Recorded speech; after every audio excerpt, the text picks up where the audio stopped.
సైఫ్ అలీ ఇంటి చోరీ కేసులో కొత్త మలుపులు తిరుగుతున్నది. అసలు దర్యాప్తు అంటే అసలు నిజాలు చెప్తున్నారా అన్నది సందేహం.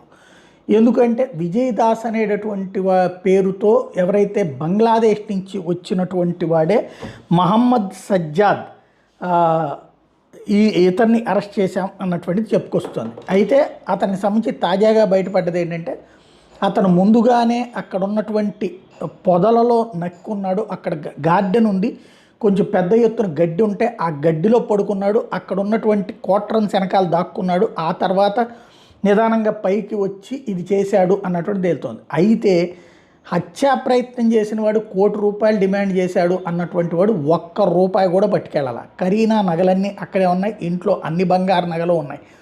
అన్నీ ఉండగా కూడా ఒక్కటి కూడా పట్టుకుపోలేదు, అట్లాగే 10 పైసలు ఎత్తుకుపోలేదు. పోనీ అలాగని చెప్పి అతనేమన్నా గాయపడ్డా? సైఫ్ అలీ ఖాన్ని